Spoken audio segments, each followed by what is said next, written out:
வணக்கத்திற்கும் மரியாதைக்குரிய இந்த நிகழ்ச்சிக்கு தலைமை தாங்கி நடத்தி கொண்டிருக்கின்ற இந்து முன்னணி பேரியக்கத்தினுடைய மாநில தலைவர் காவிப்படை தளபதி காடேஸ்வரா சுப்ரமணியஜி அவர்களே, மாவட்ட தலைவர் தசரந்தி அவர்களே, ஏனைய மாவட்ட ஒன்றிய நிர்வாகிகளே, சகோதரர்களே, பெரியவர்களே, தாய்மார்கள் அனைவருக்கும் வணக்கம். இன்றைய தினம் கடந்த 5 ஆண்டுகளுக்கு முன்னாலே இஸ்லாமிய அடிப்படை பயங்கரவாதிகளால் படுகொலை செய்யப்பட்ட மாவீரன் சசிகுமாருடைய நினைவு நாள். இதுக்கு முன்னாடி அவர் வெட்டப்பட்ட இடத்துல ஒரு நிகழ்ச்சி நடந்தது. சுப்பிரமணிய பாளையத்தில் அவர் வெட்டுப்பட்டு அந்த இடத்துல ரத்தம் சிந்திய இடத்துல ஒரு நிகழ்ச்சி நடந்தது. அங்க நிகழ்ச்சி நடப்பதற்கு முன்னால மழை, ஒரு சின்ன அமைதி ஊர்வலம் முடித்ததுக்கு அப்புறம் அப்போ மழை பெஞ்சு ஆயிரக்கணக்கான இளைஞர்கள் அந்த கொட்டும் மலையிலுமே அந்த இடத்துல இருந்தாங்க. அந்த நிகழ்ச்சி நடந்து கொண்டே இருந்தது. ஒருத்தர் கூடி மலைக்கு ஒதுங்கல. ஏன்னா அரசியல் கட்சிக்காரன் கூட்டம் வர கூட்டம் மாதிரி காசு கொடுத்து கூட்டம் வந்தவல்ல. அந்த சசிகுமாருடைய ரத்தத்திலே இன்னைக்கு விருட்சமாக வளர்ந்து வருகின்ற இளைய சமுதாயத்தினுடைய கூட்டம் தான் அந்த கூட்டம். உண்மையிலேயே அந்த கூட்டத்தை பார்த்து எல்லாத்துக்கும் மனசுல புல்லரிச்சு போச்சு. மழை பெய்யுது, ஓடுவோம், அந்த பக்கம் மழை பெய்யுது, நல்லா ஓடுவோம், ஒதுங்குவோம். ஆனா ஒரு தியாகம் எந்த அளவுக்கு இந்த இளைஞர் மத்தியில் மாறி இருக்குன்னா உதாரணம் சசிகுமார் தான். இஸ்லாமிய பயங்கரவாதி என்ன நினைக்கிறான்? மிரட்டலாம், கொன்றுவேன், கொலை பண்ணிடுவேன், அப்ப யாரும் வரமாட்டாங்க அப்படின்னு நினைச்சு பயமுறுத்துறான், கொள்றான். ஆனா இந்து மணிக்காரெல்லாம் ஒண்ணு மட்டும் நாம வச்சுக்கிறான்.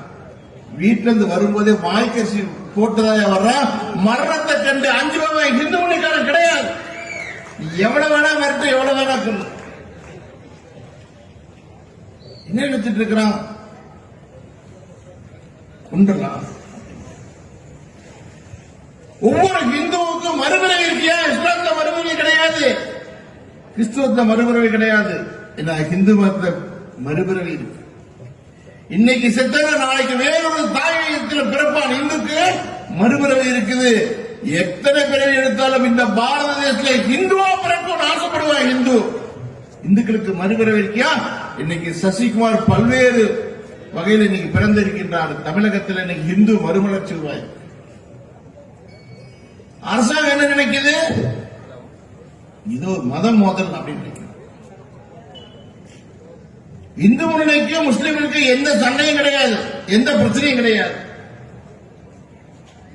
ஆனா இந்துக்கெல்லாம் ஒன்னா சேர்ந்தாக்கா முஸ்லீம் பிரச்சனை.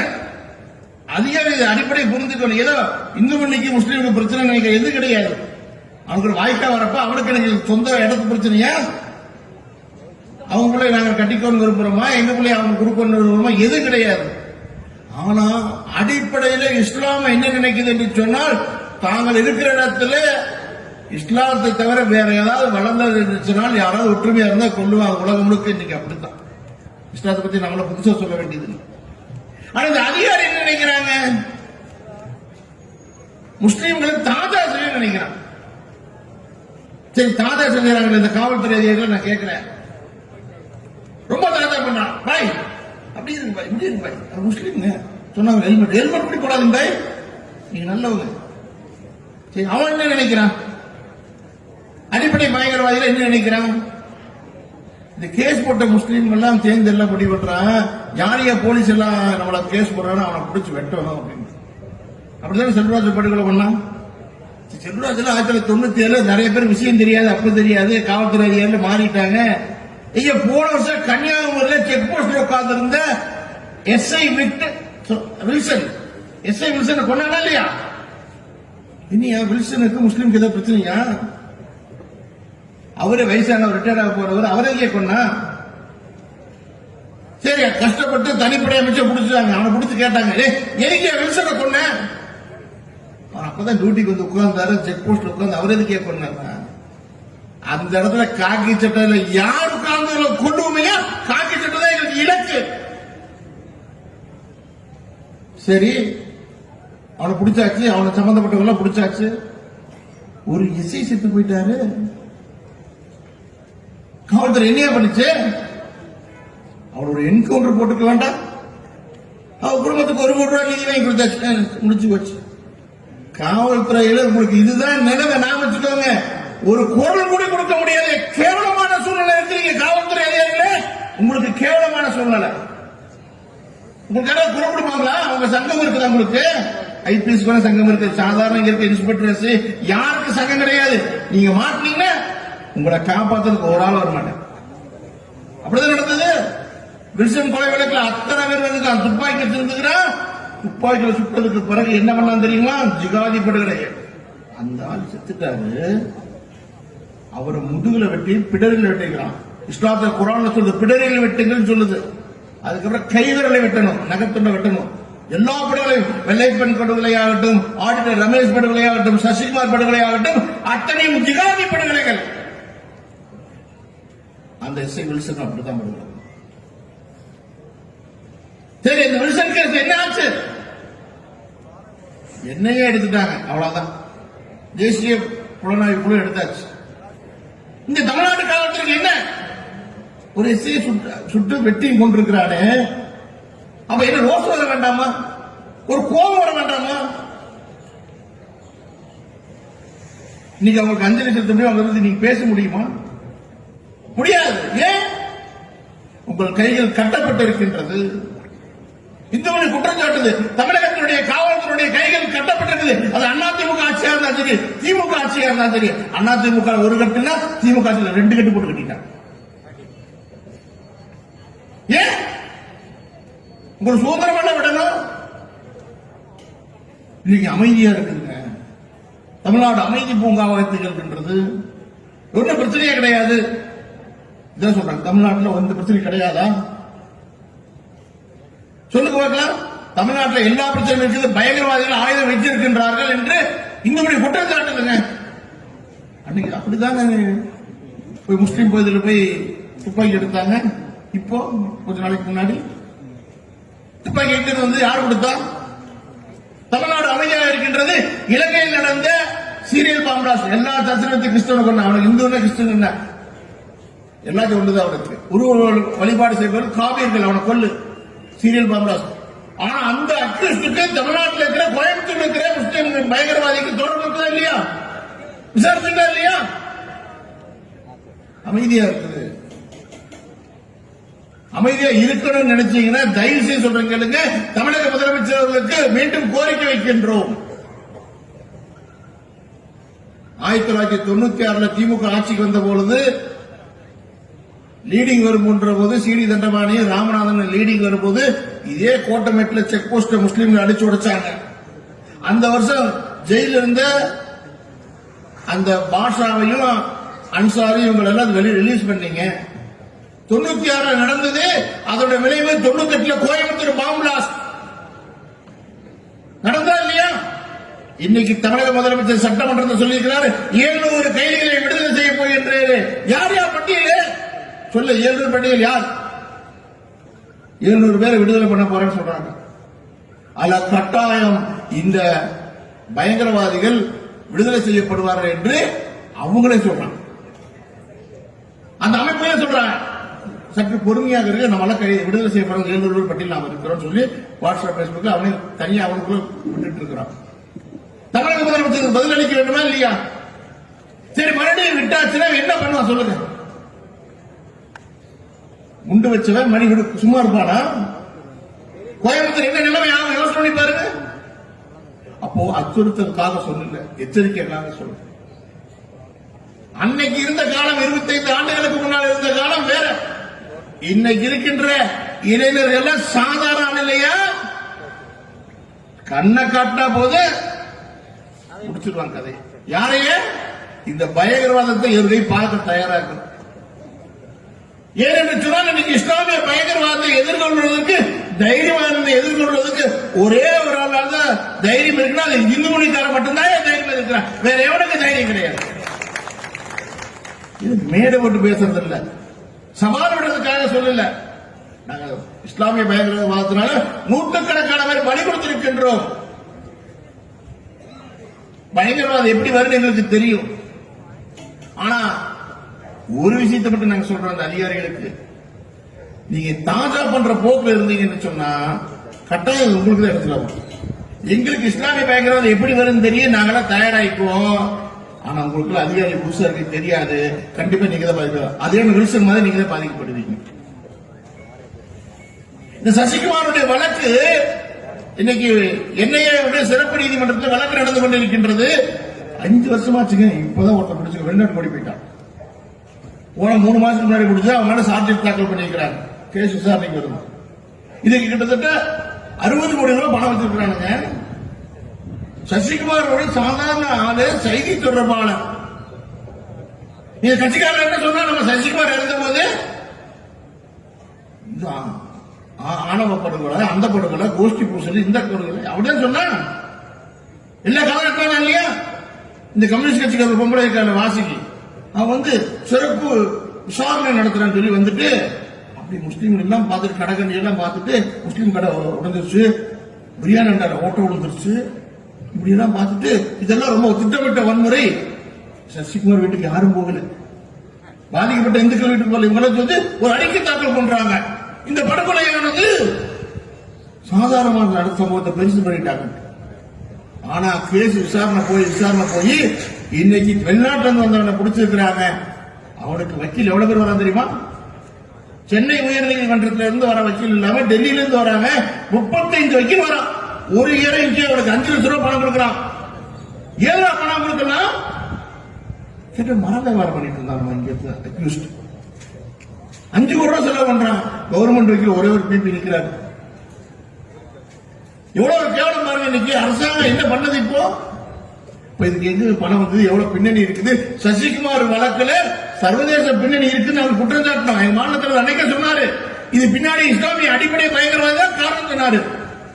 அதெல்லாம் கிடையாதுன்னா நீ கைது பண்ணல யாரு? இவருக்கு எப்படி பணம் வந்தது? அப்போ இதுக்காக திட்டம் போடுறான். ஆனா நீ என்ன வேணா திட்டம் போடியா, இந்த நாட்டில் நீ இஸ்லாத்துடைய பச்சை கொடி பறக்கவே முடியாது, பறக்க விட மாட்டோம். ஏன் என்று சொன்னால் ராமகோபாலன் அப்படிதான் சொல்லி கொடுத்திருக்காங்க. பெரிய கற்பனை பண்ணி வச்சிருக்காங்க. நாங்களாம் பெரும்பான்மை ஆயிட்டோம், நிறைய இடங்களில் நாங்களாம் வச்சுதான் சட்டம் சொல்லி, அதெல்லாம் காலம் மாறி போச்சு. இன்னைக்கு தமிழகத்தில் பட்டி தொட்டி எல்லாம் எல்லா குக்கிராமங்களையும் காவிக்கொடி பட்டொலி வீசி பறந்து கொண்டிருக்கின்றது. நாம் வச்சுக்கோங்க. இந்த ராஜா இருக்கார் பாருங்க, ஆராசா திமுகவுடைய துணை பொதுச் செயலாளர் எம்பி அவர்கள், அது கடந்த ஆண்டு நாடாளுமன்ற தேர்தல் முடிஞ்சதுக்கு அப்புறம் எல்லா பக்கம் நீலகிரி மாவட்டம் போயிட்டு வந்துட்டு ஒரு மீட்டிங் சொல்றாரு, ஐயா நான் எங்க வேணாலும் போனேன், எல்லா பக்கம் விநாயகர் சதுர்த்திக்காக பேனர் வச்சிருக்காங்க, திராவிடத்தை வேறு இருக்கிற போர்டு வச்சிருக்காங்க, சின்ன சின்ன கிராமத்துல கூட இந்துமணியுடைய காவிக்கொடி பறக்குதையா, நாங்கெல்லாம் பயமா இருக்குது, எச்சரிக்கை இருக்குன்னு அந்த எம்பி அழுகிறான். வந்திருக்கா இல்லையா வீடியோ? இன்னைக்கு எல்லா கிராமத்திலையும் இந்துமணி கொடி பறந்து கொண்டிருக்கின்றது. இந்துமணிக்காரனுக்கு எம்எல்ஏ எம்பி கவுன்சிலர் கூட வேண்டியது இல்லையா? எங்களுக்கு ஒரே லட்சியம், இந்த நாடை ஹிந்து நாடாக்க வேண்டும் என்பதுதான் அனாமிச்சுக்காங்க. இது சசிகுமார் அவர்களுக்கு நினைவஞ்சலி. இந்த நினைவஞ்சலி நிகழ்ச்சி என்ன சொல்றோம்? பணி செய்தே பழி தீர்ப்போம் சொன்னாங்க. நீங்க அப்படி பண்ணுவீங்களா, எப்படி பண்ணாங்க? பணி செய்த பழி தீர்ப்பு. ஏயா சசிகுமாருடைய ஆசை லட்சியம் ஒன்னே ஒன்றுதான், இந்துமணி கமிட்டி எல்லா பக்கம் இருக்கும், இந்துமணி வளரும். அப்ப நாங்க அவருடைய ஆசை நிறைவேற்ற என்ன செய்யறோம்? எல்லா வீதியிலும் இந்துமணி கமிட்டி போடுவோம், எல்லா வீட்லையும் காவிக்கொடி பறக்க வைப்போம், பணி செய்தே பணி தீர்ப்போம், வரக்கூடாத நிலையில வருவோம், இன்னும் வேகமா செய்வோம். இன்னைக்கு தமிழகத்தினுடைய அரசாங்கம், திமுகவுடைய அரசாங்கம் சிறுபான்மையோட அரசாங்கம் சொல்றாங்க. அந்த திமுக அரசாங்கம் என்ன, சிறுபான்மை ஓட்டு ஜெயிச்ச அரசாங்கம் சொல்றாங்க. நீங்க பாத்துக்க, இங்கெல்லாம் இந்த கொங்கு மண்டலத்தில் திமுக ஜெயிக்க முடியாதுக்கு என்ன காரணம் தெரியுமா? இங்கெல்லாம் இந்துக்கள் இந்து உணர்வோடு இருக்கிறாங்க. உங்களுக்கு திமுக எந்த காலத்தையும் வர முடியாது, நாம வச்சுக்கோங்க. அப்படிதான் அதான் உண்மை. கடந்த காலத்தில் எல்லா காலத்தையும் பண்ணிக்கிறாங்க. இந்த நிலைமை இப்ப தமிழ்நாடு முழுவதும் வந்துட்டு இருக்கு. இந்த கொங்கு மண்டலத்தில் இந்து உணர்வு ஓங்கி வருகிற மாதிரி தமிழகம் முழுவதும் இன்னைக்கு மாநில தலைவர் சுற்றுப்பயணம் போறவங்க எல்லா பக்கம் சின்ன சின்ன கிராமங்களுக்குள்ள இன்னைக்கு இயக்கத்தை செய்துட்டு இருக்கிறாங்க. இந்த மாதிரி வளர்ந்து கொண்டே இருக்கின்றது. இவர்கள் என்ன சொல்றாங்க? இவங்க ஆட்சி அப்படிங்கிறாங்க. யாருடைய ஆட்சி? கிறிஸ்தவர்கள் ஆட்சிங்கிறாங்க. சில அதிகாரிகள் காவல்துறையில உளவுத்துறையில சில அதிகாரிகள் இருக்கிறாங்க. இதுல எங்க ஆட்சி தெரியுமோ அப்படி ஒரு பாதுகாப்பு சொல்றான், ஓப்பன சொல்லிட்டான், நாங்க போட்ட பிச்சையா முதலமைச்சர் பிச்சை அரசாங்கம் அப்படிதான் சொல்றான். எவ்வளவு தைரியம் பேசுற பாருங்க. ஒரு பாதுகாப்பு சொல்றான், கோயம்புத்தூர் 100 டிவிஷன்லயும் விநாயகர் வைக்க விட மாட்டோம், அங்கெல்லாம் வந்து ஜபம் பண்ணுவான்ட்டான். இனி ஜபம் பண்றேன் ரோட்டுக்கு வந்து ஆப்போசிட் முன்னாடி பின்னாடி வச்சு ஆப்பத்து வச்சமா இல்லையா? விநாயகர் வைக்க கூடாதவன் விநாயகர் வச்சு அவன் ஜபம் பண்ணுவான். எவ்வளவு திமிரு பாருங்க உனக்கெல்லாம். ஏன்டா பேண்ட் போட்டு மேல பாவாடை போடுற பாதுரு நீங்க ஏன்டா பேட்டு வரைஞ்சுக்கிட்டு நாங்க ரோட் நிக்கிறாள் எங்கிட்ட என்ன சோழம் பாருங்க. எவ்வளவு திமிரு உனக்கெல்லாம். அந்த நோட்டீஸ் வந்து காவல்துறை சொல்லிட்டே இருக்கிறோம், புகார் அனுப்பிச்சுட்டே இருக்கிறோம், நடவடிக்கை இல்லை. நமக்கெல்லாம் துடிவு சேர்த்து நின்னாங்க. அவனை உள்ள போடுறீங்களா நாங்க உள்ள போட்டுவோம். நீ ஏன் முடிச்ச உள்ள போடு, நாங்க உள்ள போடணும், அப்புறம் நீ கஷ்டம் தான். அப்புறம் முடிச்சவன ரிமாண்ட் பண்றாங்க. எவ்வளவு திமிரு பாருங்க. கோயம்புத்தூர் வந்து விநாயகர் வச்சாக்க வந்து இடத்தில் பண்ணுவாங்க, யோசிச்சுட்டு ஜபம் பண்ணுவாங்க. விநாயகர் குறைஞ்சு வச்சாங்க. ஏன்னா விநாயகர் விஸ்வரூபம் தான் எடுப்பார். விநாயகர் குறைஞ்சது ஒரு விநாயகர் ஆரம்பித்தார் 1983 ராமகோபால்ஜி. இன்னைக்கு 1.5 லட்சம் விநாயகர் தமிழ்நாட்டில் எங்க பார்த்தாலும் விநாயகர் ஜபம் பண்றாங்க. அது நோட்டீஸ் அடிச்சு விடுறான். இந்த அரசாங்கம் கொடுக்க தைரியம் தான் இதெல்லாம். நாங்க திருப்பி ஜபம் பண்ண ஆரம்பிச்சோம் என்ன ஆகும் தெரியுமா? நம்மால் ஜபம் வித்தியாசமான ஜபம். அவன் வாயில ஜபம் பண்றா, நம்மால் வேற ஜபம் பண்ணிடுவோம். ஆக இந்த அரசாங்கம் நம்ம புரிஞ்சுக்கணும். இந்த அரசாங்கம் என்ன நினைச்சிருக்கா? சிறுபான்மை ஓட்டு, சிறுபான்மை ஓட்டு, சிறுபான்மை ஓட்டு மட்டும்தான் அப்புறம் கிடைக்கும். பெரும்பான்மையான ஒரு ஓட்டு கூட கிடைக்காது.